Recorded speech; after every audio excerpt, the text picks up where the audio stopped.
Welcome back to Lovin Dubai show. Our guest today is a professional public speaker, conversationalist, a TEDx speaker, and the woman behind the viral video which you talked about recently, 7 ways to make a conversation with anyone. She also helps young people in the public speaking space. Welcome to the show, Malavika, Varadan. How are you doing? Oh, good. Thank you for having me. You. Thank you for having me, you guys. You're awesome, by the way.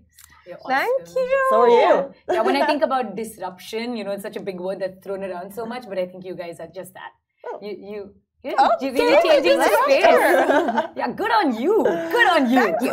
You know, you came in with so much energy, and we always start the show like very sublime, chilled out. And it's like you hosted the breakfast show on City 1016, like I think a couple months back. Well, it was almost 2 years now. 2 years I left back. Radio in 2020, but yeah. Okay.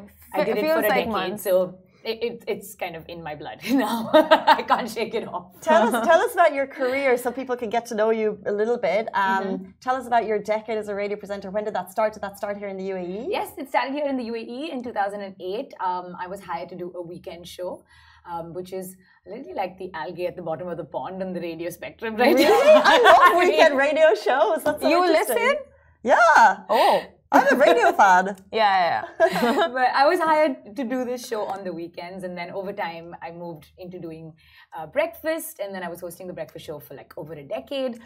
And then I made a bit of a daring decision in 2019 to buy a drama school from 2 friends, which is an odd kind of business to buy, I guess. It's not manufacturing or, you know, one of those kind of businesses, right? But I got it over anyway, and I ran it for a year while doing radio. And then I said, okay, look, this business needs both my hands. And so I quit radio. And now I'm a full-time dramapreneur. What a cool story. Yeah, it's pretty exciting. So, I mean, for you, I mean, making conversations comes very naturally, you're very fluent. So you had your TED Talk on just making conversations. How did that all come about? So I think one of the skills you have as a presenter, and you guys know this better than anyone, is that you have the ability to meet somebody and instantly create a connection with them. Because I think what you're really selling on radio, on television, on media, right, is you're selling this, the vibe of a conversation. You're selling this relationship that you've created, right? And so I thought when I was asked to do a TED Talk, I thought about what I could claim to be an expert at. And I felt like this was something that I could claim to be an expert at. Like I make conversation with strangers all the time.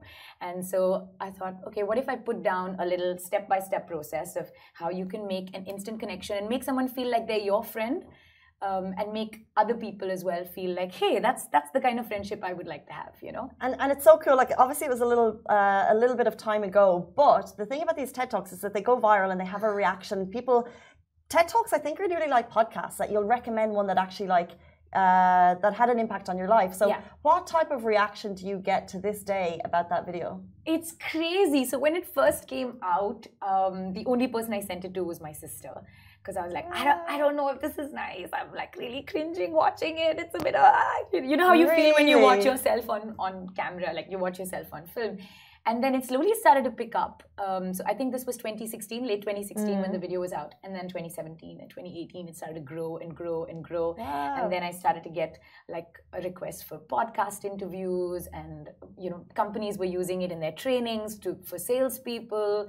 And I got a bunch of different brands from around the world saying that, hey, we use this as part of our training, or we use this to start our meetings off. And I was like, okay, so clearly there's a story there that people want to hear. And I can see why. I think in a world where people are constantly hiding behind their screens and it's really hard, it's increasingly isolated, especially post-COVID, I can see why making conversation is so difficult for a younger generation, right? So true. We'd much sooner text somebody than go up to them and say hi. Like God forbid you'd have a phone call, much prefer the WhatsApp, 100%. Exactly. So I stumbled upon this video. So I typed in conversations and small talk on YouTube, and it was after I had the most awkward encounter with like my friend's friend. It was just like we had to make small talk, and I'm just like looking at their face because I just didn't know what to talk about. So the next time, like, I need to YouTube this, because I'm an amateur. And then yours was the third one that came up, and like, of course, familiar face. I click on it, I see the 21 million views. And so it was like insane the number of views you have on that video. But what I mean, apart from the tips you gave on the video, what other do you have? Since then, have you learned of any other techniques or any other hacks, conversation hacks? Is this for like awkward small talk? So when you're like in a situation where you might. How about we see someone on Instagram, we see someone in real life that we kind of know because we follow them on Instagram, so we don't really know much about them in real life.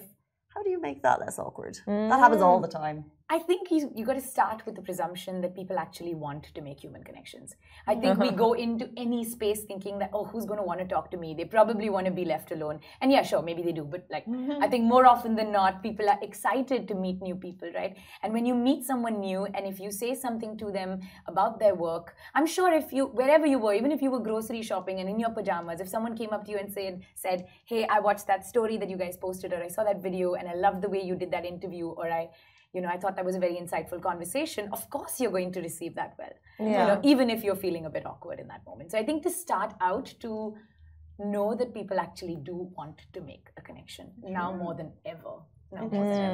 And you made the decision to kind of jump from radio into the Hive and into kind of like encouraging public speaking at a time when people are more insular than ever before. Do you think that there was a connection in the timeline there, that like people are working from home and they actually need this help more than ever, especially kids? Absolutely, absolutely. And I think more and more young people, and I think, people my age as well, are starting to understand that with their children, of course, it's important for them to know coding. And of course, it's important for them to know math and science. But really, what's going to take you ahead in life, in the workplace, in relationships, is your ability to understand human beings and to be able to make meaningful connections and meaningful conversations, right? And emotional intelligence, being able to read a room, to be able to look at someone and say, okay, I think I know how you're feeling and I can see why. Those are all the values that drama and public speaking teaches you. And I think that that's where the Hive is a great value add to children's lives, because I think in a world that's constantly talking about facts and figures, here's a place that's asking you how you feel, and that's so important. So powerful. Goosebumps. Literally. So you are a woman who's done everything. You're a traveler, like she's on solo trips. You are a radio jock. You are a writer. You teach drama, so you're a teacher as well. But I want to know, from your time in radio, what did you take away from, like, what was that big learning you took away from radio that still stuck with you? I think one of the biggest things that I took away from radio that I use in the public speaking space now, right, is to really know your audience. To really, really know who your audience is. And I think that's a powerful tip for anybody going out there to make a presentation today, for example. Let's say you have to go into a boardroom and make a presentation, or even if you're just meeting your manager, or a bunch of managers, right? And you need to pitch an idea to them. I think to really understand who your audience is, where they currently are, and where you want to move them to, I think that knowledge is of paramount importance. Because otherwise what ends up happening is that you have all this information in your head, and you are the expert on your subject, and you know everything there is to know about this little bubble that you've been working on. And so what you end up doing as a public speaker is that you just go like, here you go, here's my head, now figure out what you want. You data dump, you just dump everything you know on them, and they don't know what to take out of it.